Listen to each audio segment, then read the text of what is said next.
सो finally हमारे पास The Walking Dead The One Who Lives का प्रॉपर टेलर आ चुका है। रिक ग्राइम्स के गायब होने के बाद से लेकर के फियर दी वॉकिंग डेड में हेलीकॉप्टर वाला सीन, वर्ल्ड बियॉन्ड में सीआरएम का इन्वॉल्वमेंट, सबका यही सवाल था कि कहाँ है रिक ग्राइम्स। एएमसी 2023 में अपने 2 कैरेक्टर ड्रिवन शोज के बाद फरवरी 2024 में हमें इसी सवाल का जवाब देगा, जो कि शॉर्ट ऑफ ट्रेलर से भी पता चल रहा है कि वो सीआरएम के पास ही है। सीआरएम जो कि मुझे कहीं ना कहीं लगता है कि these are going to be the next big villain of this universe, जो कि हमें पहले वर्ल्ड बियॉन्ड्स में दिखे और अब The Walking Dead The One Who Lives में। तो यार आ जाओ बताता हूँ आज की इस वीडियो में द वन हु लिव्स के ब्रेकडाउन के साथ। बट बिफोर दैट, जय हिंद दोस्तों, मेरा नाम है अनुराग और आप देख रहे हो रेलवे।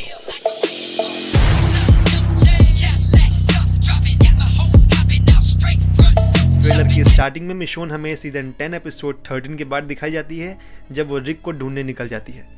अगले फ्रेम में हमें एक रिग्ड क्रूज शिप दिखता है जिस पर लिखा होता है कि सेफ हार्बर, जो कि मुझे लगता है कि शॉर्ट ऑफ ये कोई कम्युनिटी थी, जो कि यहाँ पे मिशोन किसी कम्युनिटी से मिलेगी और ये एक नया ड्रॉफ कैरेक्टर जिसका नाम सीरीज में नैट बताया जा रहा है, वो शायद अमंग द जर्नी हमें साथ दिखेगा। अगली सीन में मिशोन से कोई कहता है कि you don't want go north, जिसमें मुझे लगता है कि कहीं ना कहीं मिशोन को कोई लीड मिली होगी कि शायद रिक नॉर्थ में ही है। हो सकता है कि जो आगे ट्रेलर में दिखाई गई येलो गैस है जिसमें सीआरएम लोगों का एनालाइजेशन करता है, उसी में कहीं ना कहीं मिशोन को लीड मिली होगी कि रिक उस तरफ है, क्योंकि वर्ल्ड बियॉन्ड्स में सीआरएम की लोकेशन भी ऐसी ही थी, इटाचा न्यूयॉर्क में। फिर हम ये वॉकर्स के झुंड को दे सकते हैं जो कि हमने सीजन 10 में भी देखा था। उसके बाद Rick in front of Dead City दिखाया जाता है, मैनहट्टन, जो भाई प्रॉपर डिफरेंस है पिछली सीरीज दी डेड सिटी का। क्या अब सीआरएम भी वॉकर्स का फ्यूल बनाने वाले बिजनेस में घुस गया? अब नाउ अटेंशन प्लीज, क्योंकि अब बिगेस्ट रिवील जो कि मैंने नोटिस की, रिक की आइकॉनिक आवाज, आई मीन वाओ, इतने दिनों बाद सुनकर भाई मुझे मजा ही आ गया। Life is my choice. My daughter is my choice. My life is my choice.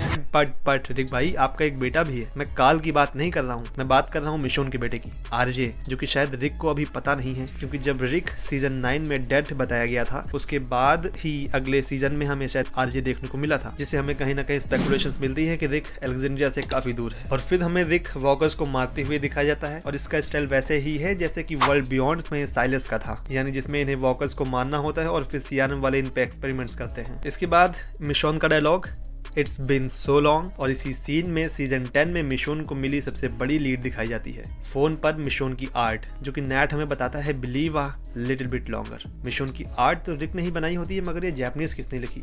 खैर मैसेज तो सिंपल ही है कि मिशोन को कहीं ना कहीं रिक कह रहा है कि there is a hope and she will be reuniting with Rick soon. Trailer में मेजरली जगह हम रिक को उसी सीजन 11 वाले कपड़ों में देख सकते हैं, जो कि हमें कनेक्ट करता है फिर अपनी अगले रिवील से, पर्ल थ्रोन, जो कि ट्रेलर हमें बताता है कि Rick isn't the only one who is trying to leave CRM. ये एक नई कैरेक्टर है जो कहती है रिक से thank you Grimes, you showed me I can't get away, जो कि शायद हम यहाँ पे रिक के वो मोमेंट्स देखें जब वो सीआरएम से भागने की कोशिश करता है और फिर इस हेलीकॉप्टर वाले सीन में पकड़ा जाता है। सीरीज में सीआरएम को most powerful military on the planet बताया जा रहा है। नेक्स्ट एंट्री जनरल बेल की होती, जिसका पहला मेंशन हमें दी वॉकिंग डेड वर्ल्ड बियॉन्ड्स में हुआ था, जो कि एक सीआरएम का बड़ा ऑफिशियल होता है या लीडर होता है, जो रिक से पूछता है why are you here Grimes, are you here to kill और हियर टू डाई, जिससे हमें पता चलता तो है कि रिक सीआरएम में है तो, मगर उसके पीछे उसका कोई और मोटिव है, और अब कहीं ना कहीं जनरल बेल की खैर नहीं। ट्रेलर में आगे हमें जेडिस भी दिखाई जाती है, जिसने सीआरएम के साथ रिक का ट्रेड किया था, जिसके बदले उसको सीआरएम में एक बड़ी ऑफिशियल रैंक मिली थी,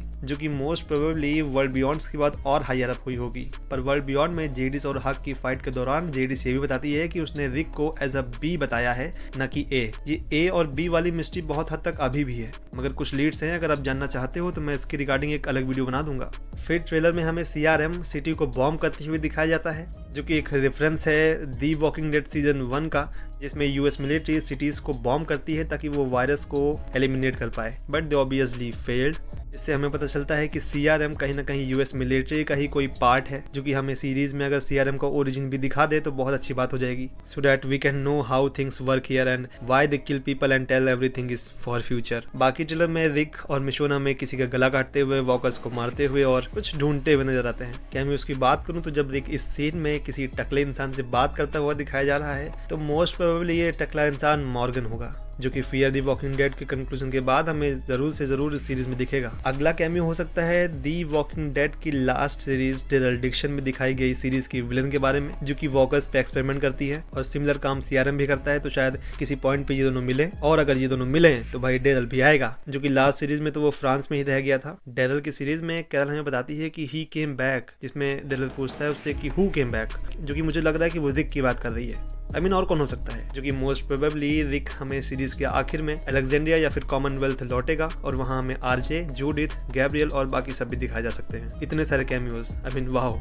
जहां मार्वल कैमियोज के नाम पे हमें चूतिया बनाता है, शायद दी वॉकिंग डेड हमारे साथ ऐसा ना करे। फिर मिशोन चिल्लाते हुए और भागते हुए येलो गैस से, जो कि हमें वर्ल्ड बियॉन्ड्स में दिखी थी, जो कि सीआरएम यूज करती है बड़ी बड़ी सिटीज को खत्म करने में, और वो कहते हैं कि ये सब वो फ्यूचर के लिए कर रहे हैं, जो कि वर्ल्ड बियॉन्ड का एक बहुत बड़ा क्लाइमेक्स सीन था। आखिरी में सीआरएम का ज़ॉम्बीफाइड ऑफिशियल, इसी के साथ एक सोल्जर, इसकी चाल से मैंने पता लगाने की कोशिश की ये कौन है, बट मुझे ज्यादा कुछ आइडिया नहीं हुआ। इसी के साथ साथ रिक की लेफ्ट आर्म को ट्रेलर में नहीं दिखाया गया, और बहुत से लोग ये भी कह रहे हैं कि शायद रिक की लेफ्ट आर्म अब नहीं रही, जिसमें हाँ कॉमिक्स में भी उसका हाथ गवर्नर ने काट दिया था, मगर यार पर्सनली मैं तो ऐसा नहीं चाहता। और हाँ, वॉकर्स की क्वालिटी भी देखो भाई, अच्छी लग रही है इस बार। दी वॉकिंग डेड वर्ल्ड बियॉन्ड्स की जैसी नहीं है, उसमें तो यार काफी खराब थी। और लास्ट में मिशोन कहते हुए कि we can make this whole damn world ours, ये स्पीच सुन के तो प्राइड वाली फीलिंग आ रही है, मगर इमोशंस भी लाइक मिशोन मरने वाली है क्या? यार तुम बताओ कि तुमने दी वॉकिंग डेड कब देखा और बाकी सीरीज को फॉलो कर रहे हो क्या? और अगर मुझसे कोई भी पॉइंट छूट गया हो तो प्लीज उसे मेंशन कर देना, या आपको कुछ बताना हो मुझे या फिर किसी टॉपिक पे वीडियो चाहिए हो तो मुझे बताना जरूर, मैं जरूर सुनना चाहूंगा। और अगर आपको रेबल मून के यूनिवर्स के बारे में कुछ जानना है तो मेरी इस वीडियो पे क्लिक करो और मैं तुमसे वही मिलता हूँ। बाय।